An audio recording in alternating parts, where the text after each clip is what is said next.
Welcome, everyone, to Learning to Lead, How Youth Organizing Influences the Educational and Civic Paths of Low-Income Youth. This briefing is sponsored by the California Endowment and the Funders Collaborative on Youth Organizing, and is part of a series of funder learning opportunities.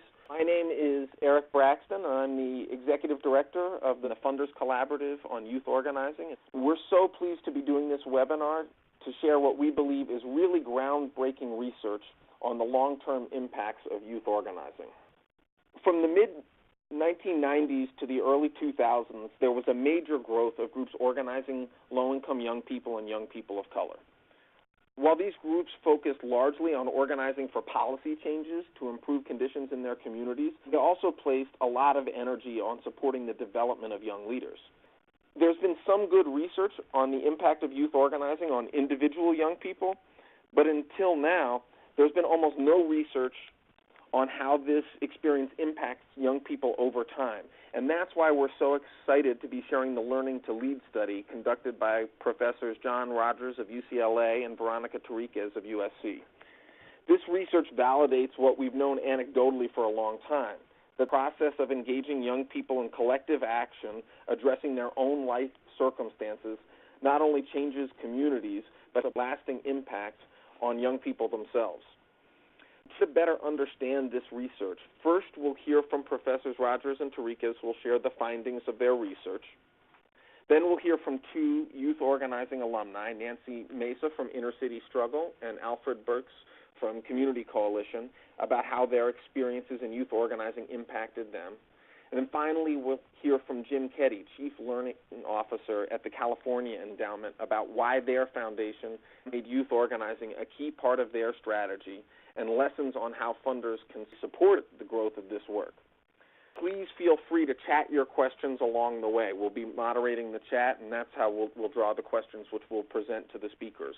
Before we get started, we just want to see briefly who is on the call. So there's a survey that should pop up on your screen, and if you can take a minute now, please just tell us a little bit about the organizations you represent. And you can check multiple boxes here to tell us about the kind of foundation you come from, whether your funding has a specific issue focus, and whether you're currently funding youth organizing or just interested in learning more. So you can check multiple boxes here to tell us a little bit about your foundation. And you should be able to see the responses as they're coming in on the right. So if we look at briefly at the responses here, we can see that about 30% are from national foundations, about 39% from local or regional funders, 60% have primarily an issue focus, 36% have a community organizing focus. So a great mix of folks on the call. Again, thank you all so much for joining. And now I will turn it over to John Rogers and Veronica Terriquez. John is a professor at UCLA's Graduate School of Education and Information Studies and director of UCLA's Institute for Democracy, Education, and Access. Veronica Terriquez is a professor of sociology at the University of Southern California. Both have conducted extensive research on youth organizing, and now let me turn it over to them to share their findings. Hello. My name is John Rogers. Together with USC Professor Veronica Terriquez, I co-authored the report, Learning to Lead. This report examines the educational and civic outcomes associated with participating in a youth organizing group while in high school. Let me begin with this brief synopsis. Membership in youth organizing groups has a substantial impact on the pathways that youth from low-income families follow from high school into young adulthood. Young people who participate in youth organizing in high school are far more likely than comparable peers to enroll in four-year colleges and universities and engage in various civic activities during their late teens and early 20s. Before explaining our study and these findings, let me share a little background on youth organizing. Youth organizing groups began to form during the late 1980s and early 1990s against the backdrop of growing economic inequality, disinvestment in social programs, and dramatic increases in incarceration rates. High school-aged youth and adult allies joined together in campaigns to challenge these conditions. Over time, they developed ongoing structures to sustain organizing projects after the campaigns ended. nonprofit community-based organizations were established that provided groups with a meeting place, stable staff, and capacity to secure more resources and develop longer-term strategies. Today, youth organizing brings together young people to develop their civic capacities, transform power relationships, and improve the quality of life in their neighborhoods. Members are generally high school-age youth living in low-income communities and communities of color. Youth organizing groups attract new members through peer-to-peer outreach, promising to address problems young people experience in their daily lives. Meetings are held at schools or community-based sites and feature engaging popular education activities. These gatherings offer young people a welcoming environment, food, and academic and social supports. Over time, youth members take on leadership roles and participate in campaigns to affect social change. Researchers have documented the success of youth organizing groups in promoting change in local and state policy and institutional practice. For example, Nancy Mesa and Alfred Burks, who you will hear from later, helped lead successful youth organizing campaigns in Los Angeles that led to new schools being built and more rigorous high school graduation requirements being enacted. While the value of youth organizing as a strategy for political change has been well established, the evidence to date has been more limited on the value of youth organizing for the long-term development of its members. We initiated our Learning to Lead study to fill this evidentiary gap. Let me now turn to Professor Veronica Terriquez, who will introduce our research. Hello, thank you for joining this webinar.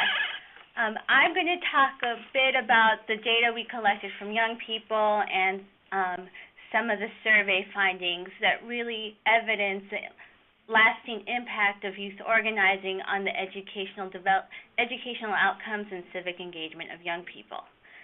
Our research relies on data from the California Young Adult Study, which focuses on college enrollment, employment, and civic engagement of young adults in California.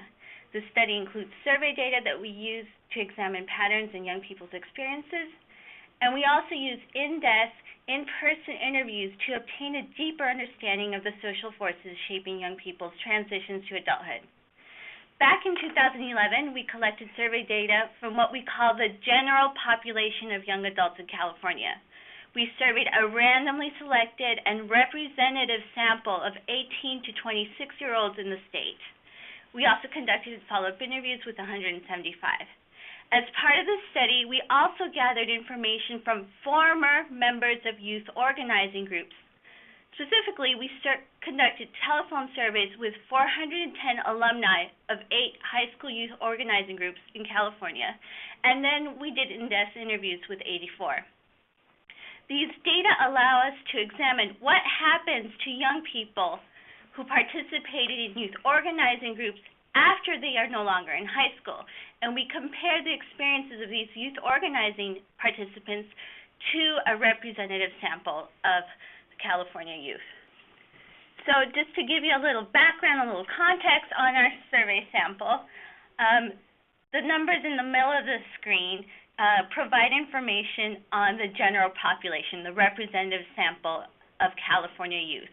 The numbers on the right, in the right column, show results for youth organizing alumni. Given that most youth organizing groups operate in high-poverty communities, youth organizing alumni are predominantly from low-income backgrounds. In our sample, only 50% of youth organizing alumni were raised by at least one parent with a bachelor's degree, compared to 35% of the general population. Most of the young people who participated in youth organizing, 88%, come from low-income backgrounds, meaning they were eligible for free and reduced lunch during high school, or their parents were relying on public assistance. This figure is a lot higher than that for the general population. Youth organizing alumni are also disproportionately students of color, and because our study is based in California, this means that the majority are Latino, but African Americans and Asian Pacific Islanders are well represented. And I should note that most of the Asian Americans who participate in the study and who participate in youth organizing in California come from very low-income Southeast Asian backgrounds. Many of their parents are refugees. Our survey results show some important findings regarding the post-secondary educational attainment of young people who participate in youth organizing. What we find here is that youth organizing members are significantly more likely to go to a four-year college when compared to young people from similar socioeconomic backgrounds. In this chart that you're looking at, we show predicted probabilities of going to a state college, such as a Cal State University, Cal State LA, for example, or similarly ranked institution. We also show the predicted probabilities of going to a selective four-year college, like a UC, UCLA, or an Ivy League, like Stanford or Harvard. Here, the general population is represented by yellow bars, and the youth organizing alumni are represented by the brownish-colored bars. Our results indicate that the likelihood of going to a Cal State or similar college is 26% from somebody from the general population, but this is 41% for youth organizing alumni from a similar background. The differences are even more striking when we look at outcomes for attending a selective university. While the chances of going to an Ivy League or UC are 6% for somebody from the general population, this percentage jumps to 21% for the youth organizing alumni. So why are alumni of youth organizing groups far more likely than comparable peers to have gone on to four-year colleges and universities, and particularly these selective colleges and universities? Let me suggest four answers. First, youth organizing groups offer direct academic support in the form of highly personalized tutoring and homework assistance during after-school programs. For example, Inner City Struggle in East Los Angeles creates what it calls an individual empowerment plan for each of its members. This plan identifies academic challenges, outlines steps for improvement, and specifies how and when staff members will provide help. Second, youth organizing groups provide holistic and culturally relevant college counseling and guidance. Organizing staff often are recent college graduates from the neighborhood who are able to draw upon their own experiences to motivate and inform the high school-age youth. Third, youth organizing groups encourage members to see college-going as connected to a broader empowerment agenda. A staff member at the Community Coalition in South Los Angeles told us, "We politicize the right to go to college." Fourth, youth organizing groups engage members in relevant and rigorous lessons about social change that foster a commitment to intellectual discussion and critical analysis. Campaigns create opportunities for youth to develop essential academic skills. Youth brainstorm alternative solutions, plan complex actions, and write policy statements. One alumni told us, "It really kind of helped shape who I am, my potential to think critically, to write, to speak, and to articulate goals and solutions." In our study, we were also very attentive to what happens to young people in terms of their civic engagement after they are no longer in high school. And in our study, we not only compared the youth organizing alumni to the general population, but we also wanted to have a good comparison group, and we decided to look at what happens to student government leaders after they leave high school. So you might be able to argue that the types of adolescents who join youth organizing groups in high schools might be the types who are going to be civically engaged as they become adults, regardless of their experience as adolescents. So we think that the comparison to student government leaders is useful to account for the inherent personality traits that might compel an individual to be civically engaged in both adolescence and young adulthood. So in this graph, our comparison group, the general population, is in yellow. The student government group is kind of in this orange salmon-y color, and youth organizing alumni are represented by the brown bars. And what we see here is that youth organizing alumni are far more likely than student government leaders and others in the general population to have volunteered within the last year or have worked with others to resolve a community problem. So clearly, people who participate in youth organizing are a lot more civically engaged than comparable youth from similar socioeconomic backgrounds. And we attribute this to the civic values, capacities, and commitments that young people develop in high school through youth organizing groups. In follow-up interviews, the youth organizing members could speak more concretely than student government leaders about how they learn to collectively resolve community concerns through developing a voice around a program or policy reforms. The interviews also revealed that as young adults, the former high school youth organizing members are more deeply engaged and more likely to exercise leadership in their community than similar student government leaders. The study also shows that youth organizing alumni were far more likely to educate their families about community concerns when compared to similar peers. They were very likely to educate their parents and their siblings about health issues, education issues, poverty-related issues in their communities, and they were more likely to encourage their families to register to vote when they were eligible. So in other words, our findings show that the benefits of participating in youth organizing groups extend beyond the individual youth who participate and has a broader impact on their siblings and their parents.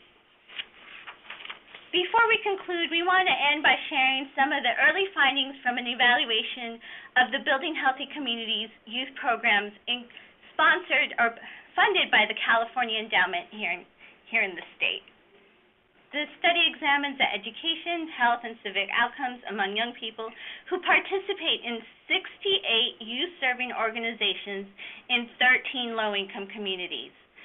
The study includes surveys conducted in 2013 through 14 with almost 1,200 youth participants ages 18 to 29, and we had a 91% response rate for the studies. In the analysis we present today, we divide the youth into two groups: those that participated in more traditional youth leadership or youth development groups, such as the Boys and Girls Club, that provide members with a range of different skills and educational opportunities, but don't necessarily engage their members around nonpartisan grassroots community change efforts. 652 youth fall into this youth leadership group. Meanwhile, we have over 500 in the youth organizing group in this study. So in this study, we asked young people to report on the various ways in which they may have benefited from their involvement in their respective groups. Not at all, very little, somewhat, or a lot. In this chart, we show the percentage for those who benefited a lot from their involvement. The orange bars represent the youth organizing groups, and the blue bars represent the youth leadership groups. Clearly, a significant proportion of young people in both types of groups claim to benefit a lot, according to the various indicators of youth development. However, across all the indicators we show here, those who participate in youth organizing are somewhat to a lot more likely to report benefiting a lot. So, for example, 70% of the youth organizing group participants claim to have improved their communication ability a lot because of their involvement. This figure was 56% for those who participated in youth leadership groups. While this may not be surprising, youth members were more likely to learn about how the government decisions impact their communities. The findings are quite striking, in particular because most young adolescents and young adults have a very limited understanding of how government policies affect their own communities. When it came to building trusting relationships with mentors, 65% of those in the youth organizing group said that they benefited a lot, compared to 52% in the youth leadership groups. We see a similar pattern when it comes to learning about health issues and improving public speaking skills. Notably, members of youth organizing groups are somewhat more likely than those in youth leadership or traditional youth development groups to have learned about college and career options. Overall, though, our findings from the Building Healthy Communities study shows that youth organizing groups can have a particularly strong positive impact on the healthy development of participants, more so than more traditionally youth leadership or youth development groups. However, traditional youth leadership and youth development groups still have a pretty strong impact on the lives of their participants. So now we want to open it up to questions. Great. So we have a few questions in the queue, but if there are other people that have questions for John and Veronica about the research, you can enter them into the chat now. We've a few clarifications just to help people understand the specifics of the research. First, someone says, I'm curious why the same number of individuals were not sampled in both the general population. There were 2,200 from the general population and approximately 400 from the youth organizing alumni population. So can you just explain why those numbers were different? Our general population sample is a lot larger. It gives us more statistical power. Great. And another question, can you explain the difference between youth organizing and leadership? Isn't youth organizing a form of youth leadership? That is correct. Youth organizing is a form of youth leadership. What's a bit different about the youth organizing groups is that young people come together with the guidance of an adult ally and a mentor to really think about the root causes of problems in their communities. And typically youth organizing groups develop a grassroots campaign that seeks to change policies or programs. And young people are really at the forefront in identifying what the problems are and working through possible solutions. However, they receive a lot of guidance from adult mentors who can teach them how to navigate government bureaucracies and political processes. Right. And following up on that, is there anything else you can say about what you would define as the core elements of youth organizing? Youth organizing groups are committed to addressing problems that young people themselves experience in their daily lives, that they name together, and then to seek to inquire into the sources that underlie these problems and to craft solutions that will change the conditions. And another question about the differences between the youth organizing and youth leadership groups.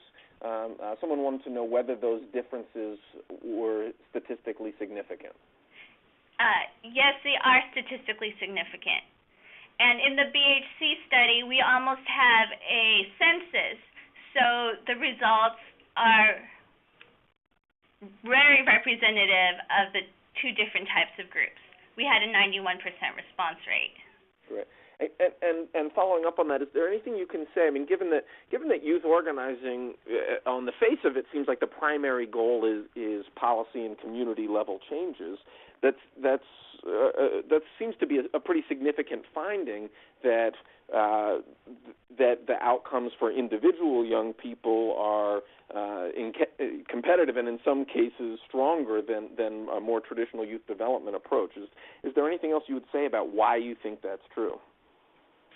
Well, I mentioned those four different reasons during the conversation, so that there is this focused support for academics, there's counseling, there's development of inquiry and other intellectual skills in the context of campaigns, and I think all of those create a climate in which college going is really held up as a key value in the context of youth organizing. Additionally, there's something transformative that happens with young people who participate in youth organizing. It's important to note that many of the young people who are drawn to such groups aren't necessarily the straight A students or the high achievers necessarily, because the community groups, the youth organizing groups, address problems that affect high poverty families, such as the school to prison pipeline, health issues in the community, the dropout rates. And so these young people who are sometimes marginalized or sometimes don't feel like they have a voice in their school or their community really experience some kind of vivid transformation where they start seeing themselves in a leadership role. And so the survey results really kind of help capture that, because what we're showing is that young people who are from very low-income families end up achieving a lot in terms of their post-secondary educational attainment because they start seeing themselves as community leaders, and this motivates them to go to college, and this motivates them to continue staying involved in their communities once they are young adults. And if I could just add one last thing, the college access programs and youth development programs generally seek to add something to young people, which can be very supportive. What community organizing and youth organizing groups do that's distinctive is they create contexts in which young people are stretched. And by that I mean young people that we interviewed often spoke about coming out of their shell, being shy before, but in the context of being called upon to conduct outreach in their community, to interact with elected officials, they had to stretch who they were. They had to take on new roles and identities that pushed them to a new sense of self, that also gave them a feeling that they could do anything, include moving on to college. I think we have time for one final question here related to what you've just been talking about. Someone here said that the college-going rates are impressive. I'm wondering if this indicates that students who join such groups are already thinking of going to college, or if their involvement is what made the difference. And also, can you, in addition to that, I think you shared the number of students from the youth organizing sample that were going to CSU or similar universities or to competitive four-year, but if you include community colleges, what was the total number from the sample that are going on to college? And then, can you speak to whether you think they were already interested in going or whether it was their involvement? When we did interviews with the young people, we asked them first why they joined the group. And we found that youth organizing members initially joined because it was fun, it was social, their friends were involved, or there was free food, or somebody was cute. This is very different for the reasons why many young people in our general population joined civic groups. Many of them did it because they wanted it to look good for college. So other civic groups tend to attract college-going youth. Youth organizing tends to attract a much more diverse set of youth. And then when we asked them about their high school experience, many of them talked about how they struggled academically initially and how their youth organizing mentors or even their peers really encouraged them, maybe sometimes even show up to class. And then the staff of the youth organizing groups, they talked about, or the young people talked about how they were badgered or how they were really highly encouraged to apply for college and reminded about the deadlines and so forth. So the youth organizing is a really intense intervention, in particular for the type of young people who may not be college-bound, at least initially when they start high school or in 9th or 10th grade. One of the things that's distinctive about youth organizing groups is that the staff purposefully reach out to young people who are not on a college pathway. They feel like it's essential for their power building to have members of their organizations that represent the diversity of a school. And so they purposely reach out to young people who are struggling academically as well as some who are doing okay academically, and then create a context in which all of these young people are pushed and encouraged to move on a pathway to college. And in response to your last question, most of the young people who don't go to a four-year university end up in a community college. There's only a really small proportion that don't go to college at all, and like in any situation, or there's a handful also that don't graduate from high school, but that number is a lot smaller than for the general population. All right. Well, thank you all for your questions. You can keep questions coming in for the chats, and thank you, John and Veronica, for sharing all of those findings. Really, really interesting stuff. I'm going to move on now to hear from some of the alumni who can share their personal experiences of how youth organizing affected their lives. First, we have Nancy Mesa, who got involved with inner city struggle in East Los Angeles at the age of 14, went on to graduate from UCLA and become a key leader with United We Dream, and now works for the East LA Community Corporation. So now I will turn it over to Nancy. Hello, everyone. My name is Nancy Mesa. I just want to talk a little bit about my personal involvement as a youth organizer and just really how it has had such a positive impact in my personal life. So for me, my involvement began when I was 14, and it was a very personal journey for me. I actually witnessed both of my older brothers being pushed out of high school, along with a lot of my close friends. And for me, I was also able to witness the impact of not having a high school diploma within my family, right? Seeing my brothers struggle to find jobs, good jobs, right, and kind of till this day also struggling to find jobs. So for me, I really wanted to change this statistic and this reality for my younger brothers and also for the future generations of East LA youth, because I just saw kind of around me all the negative impacts and the realities of not having access to an education. So I quickly got so the two campaigns that I worked on was the Fight to Build New Schools and the A3G campaign. And for me, those were really important because even though I personally wouldn't benefit from any of those policy changes, I knew the impact that it would have in my community. And early on, for me, I was able actually to experience a win, right? So as an organizer, the fact that I was able to lead campaigns and see a win really taught me the power and the importance of those being directly affected by an issue being at the forefront of that movement. And most importantly for me, it was also about changing the narrative and the norms placed on East Side youth, right? These narratives that youth on the East Side didn't want to go to college or weren't capable of going to college. For me, that I really felt like that didn't address the realities that we were facing in our communities, right? Overcrowding, lack of access to education, and I just really wanted to change that. For me, also, John Rogers mentioned Inner City Struggles Academic Services Program, and for me, that program really helped me not only be an organizer, but also be a leader, right? They really kind of entrenched in us that if we're fighting for A3G, we're fighting for better schools, for better education, we needed to be the leaders, right? We couldn't be fighting for a more rigorous curriculum and be failing our classes. We really needed to lead by example. But it was also this academic services program that really pushed me to think of college as a reality. So as an undocumented student, as an undocumented person, I just really thought that college was something that was kind of out of reach for me, right? It was almost impossible as an undocumented student at that time to think about college, but Inner City Struggle really pushed me not only to think of college, but also kind of think of it as a political act that people from my community needed to be in those institutions. So with the support of Inner City Struggle, I was actually able to receive the tools to go on to community college and transfer to UCLA.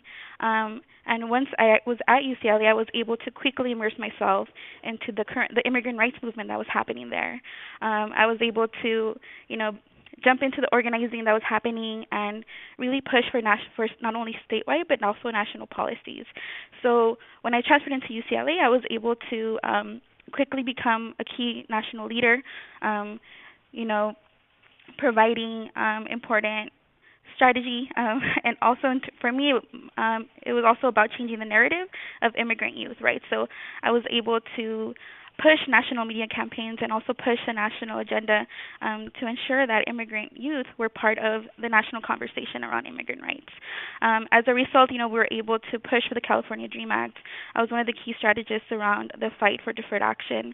And for me, along the way, it was also about creating spaces to really build the leadership of the immigrant youth around me.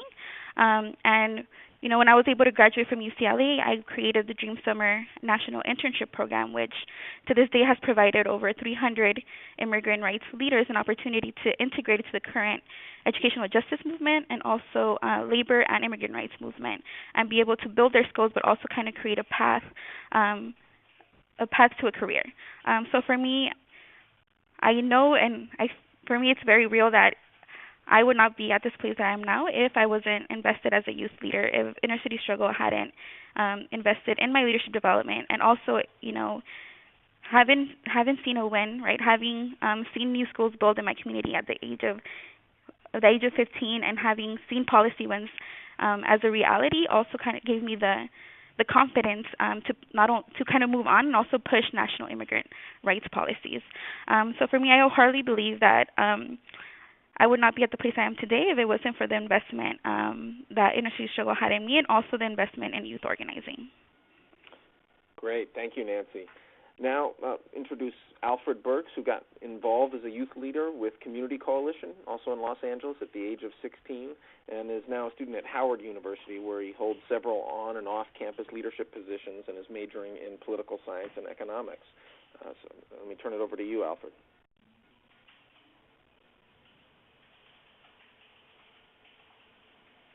We don't hear you yet, Alfred. Make sure you're unmuted.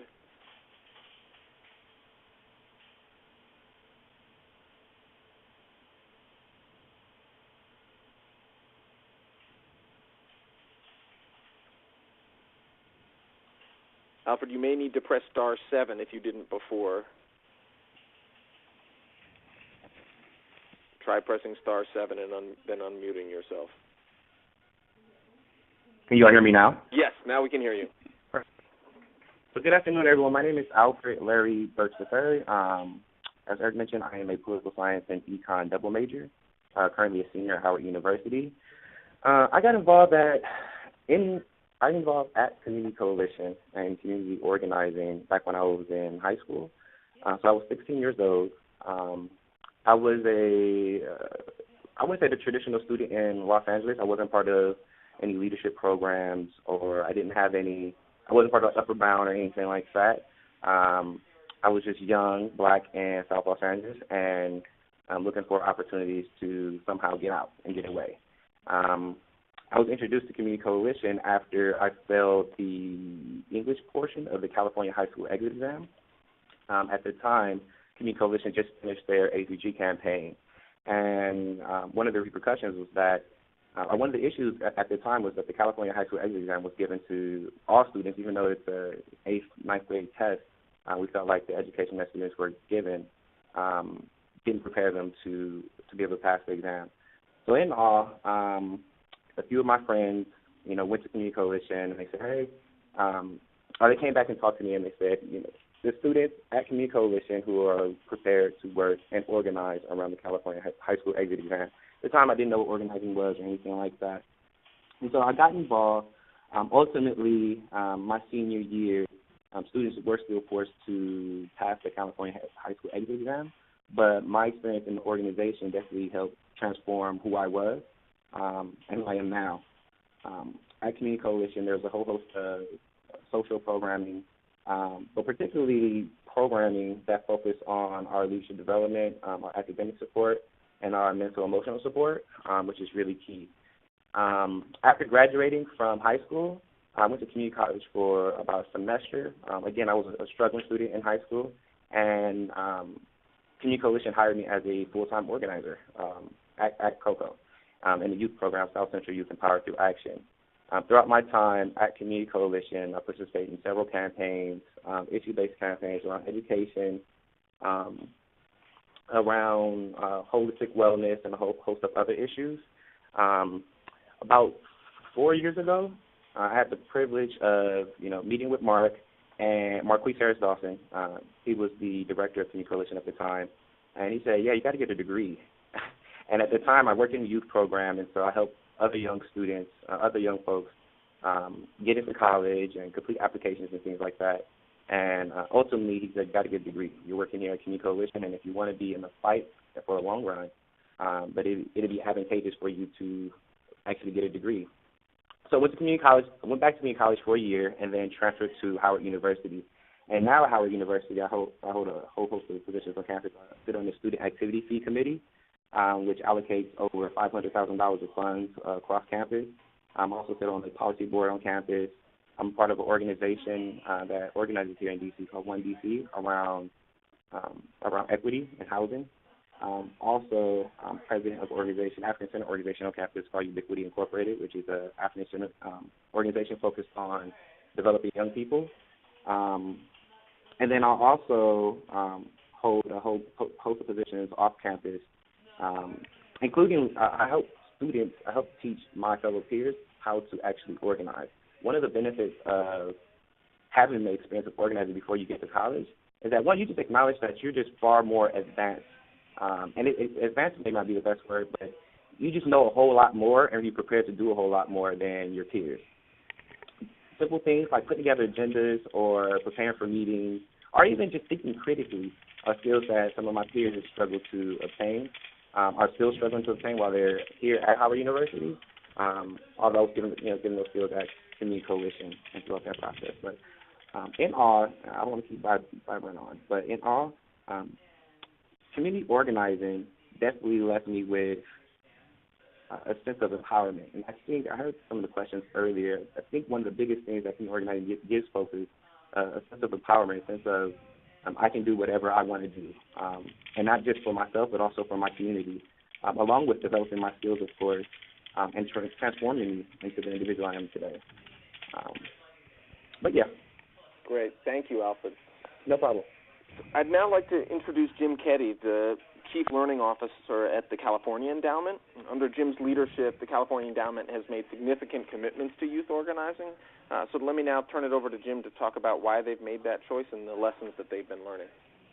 Yeah, hello, everyone. Thanks so much for joining us. Can you hear me, Eric? Yes, you're coming through loud and clear. Great. First, I want to thank Alfred and Nancy for sharing their very impressive leadership stories with us. Wow. Like, if anybody's wondering why, if you're a funder and you're wondering why should we fund this, I think they just made the case way better than I will. But just to say a few words about the California Endowment, we're about halfway through a 10-year initiative. It's a foundation-wide effort. It's called Building Healthy Communities. It's an effort to change policy and systems here in California related to the social determinants of health with the long-term goal of improving health outcomes for California residents.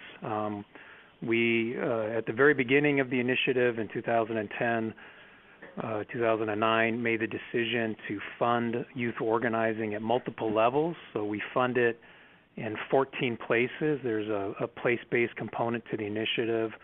We also made a decision to fund youth networking and youth advocacy work at a statewide level. So in addition to supporting youth organizing groups and youth leadership groups at the local level, we also fund efforts that bring young people together, young leaders from across communities, to advocate for policy change at the state capitol, to engage in peer learning and build relationships, and to kind of, in a sense, fund movement building. And I think what's really become clear to us is that in funding youth organizing, we're creating an investment that is a gift that keeps on giving.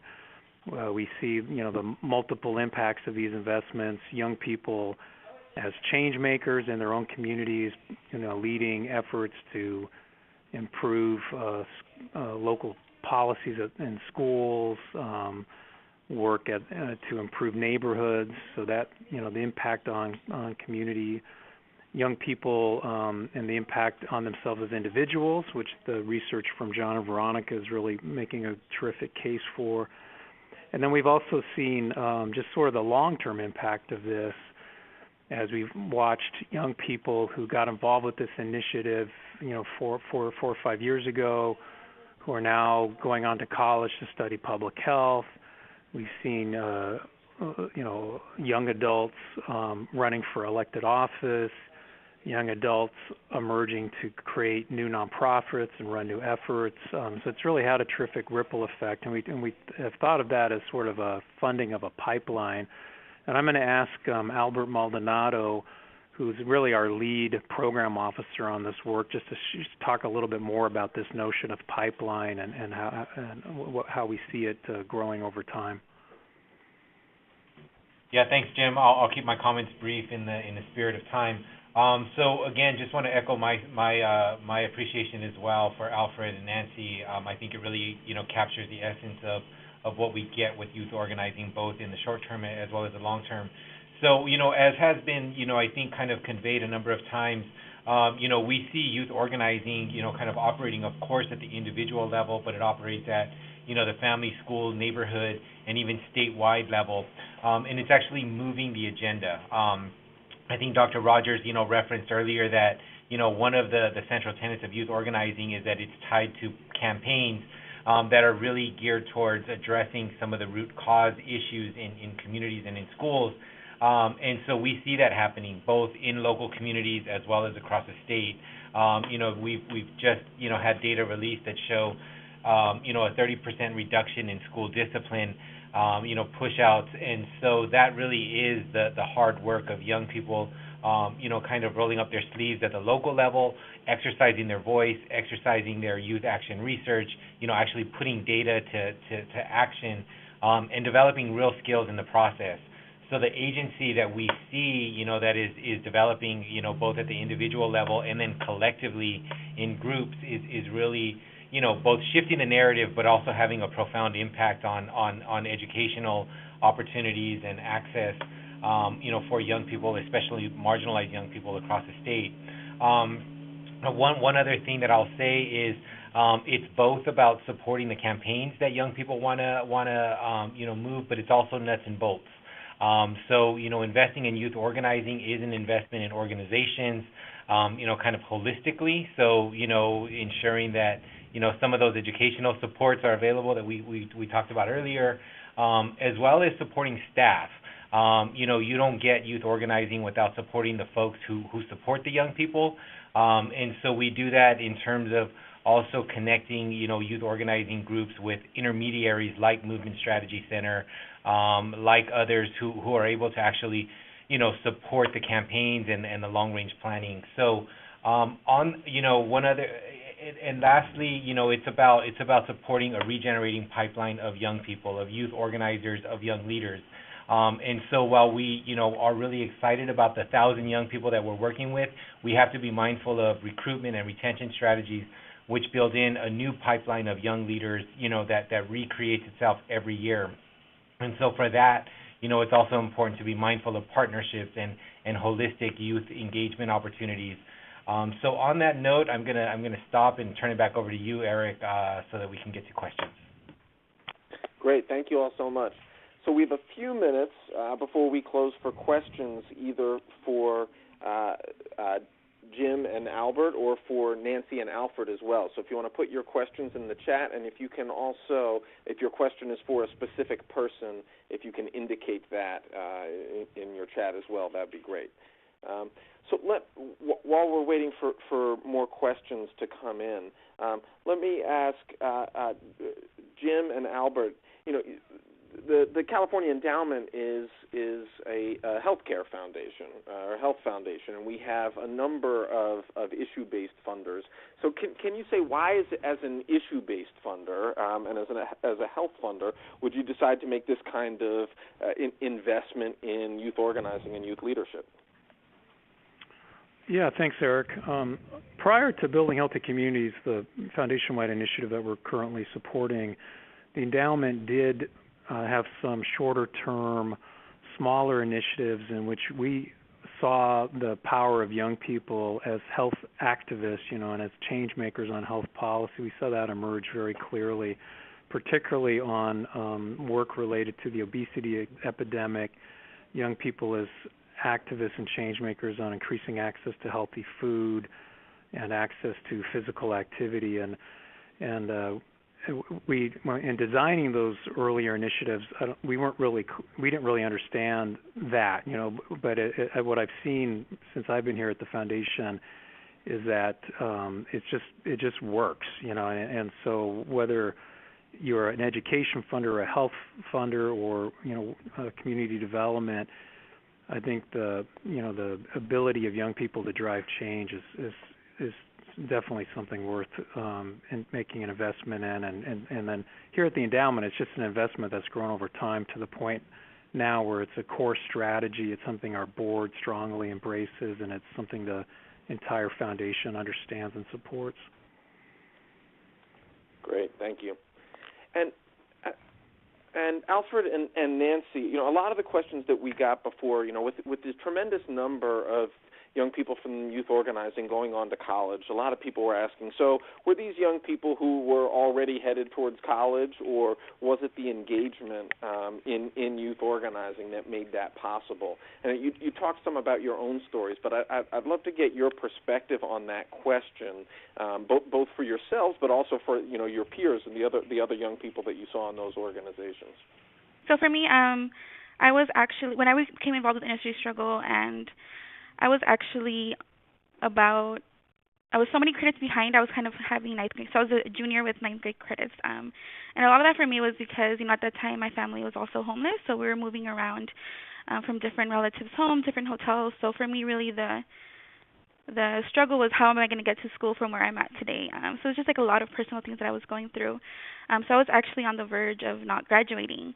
And like I said, in my story, for me, our academic services component really did not make that happen. They quickly, met with my counselors, forced me to, research different adult school programs and get back on track. So my whole senior year was, I was actually also placed on academic probation with ICS. So it's like, okay, they're like, until you get your grades up, you be back on the campaign and do organizing. So for me, that was kind of my drive, right? I wanted to get back into the organizing and be one of the key leaders in the campaign. And I knew that I couldn't do that if I didn't get my grades up. So they were kind of, like the parents that were behind me, making sure that I was doing well in school, and that I had a plan. So it was really, for me, if I wasn't part of that program, I wouldn't have been able to graduate, just high school. And especially for me, also being an undocumented student, they really helped me find the resources and also create my own plan, right? So as a senior, when I was finally able to graduate, I actually wasn't even eligible to apply to a lot of the UC. So I did apply to a couple of Cal States, but I just ended up choosing community college for me because that was something that was more affordable. So, I was not one of those students that was a college track student, and it really was that investment and seeing myself as an organizer and seeing how I had to lead by example that really pushed me to get my grades up, to get back on track, and also to graduate. Alfred, do you want to share any reflections on that? Hello? Yes. Okay. Yeah, for me, I remember being at Community Coalition. This was my senior year in high school. And so I'm at Community Coalition, and the deadline for the FAFSA was quickly approaching. My mother, she's undocumented, and so she's very untrustworthy. When you talk about any type of documents, any type of taxes or anything like that, or putting in Social Security numbers, and she's just really afraid of things like that. And so I remember a member of Community Coalition, Josh, he was a staff member at the time, took me to my mother's home, talked to my mother, explained to her everything about FAFSA. She entrusted him with her information, and we stayed at Community Coalition the day of the deadline until probably like close to midnight, filling out my FAFSA. I think what Community Coalition does a really good job of doing is emphasizing the balance between academics and organizing.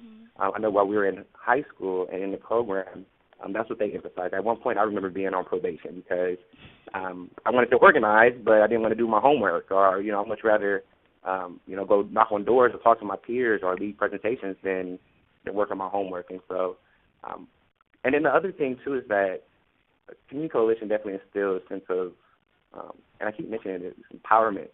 Because even after I graduated from high school and didn't get accepted to a 4-year, worked at Community Coalition, I could have easily still been at Community Coalition right now, working. Although Community Coalition said, no, you have to go to school and go to college. And not only that, even as a staff member at Community Coalition, they created this space for me to be able to go to community college and organize, and then transfer to Howard University, which is a school I never thought I could attend, ever. So, yeah. Great, thank you. So, as we wrap up this call, I want to thank all of you for joining us and all of our speakers for sharing such valuable insights. And I especially want to thank the California Endowment for all of the time they put into making this possible. We've known for a long time that youth organizing has powerful impacts on communities, and we've known anecdotally that it has impacts on individuals. But what this research is showing us is that youth organizing is one of the most effective strategies for impacting the long-term trajectories of low-income young people and young people of color. And when it's adequately supported, as it's been in California with the leadership of foundations like the California Endowment, the outcomes can be really tremendous. So at the Funders Collaborative on Youth Organizing, we're committed to supporting the growth of a strong and stable youth organizing field. And we're now organizing a national youth organizing convening for youth leaders and organizers to be held in North Carolina in November. We'll be continuing to offer regular on- and offline learning opportunities for funders who are interested in this work.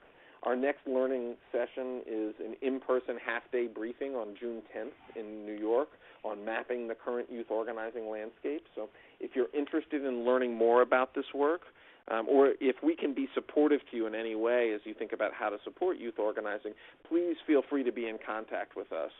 You can reach out to us at info@fcyo.org. That's info@fcyo.org.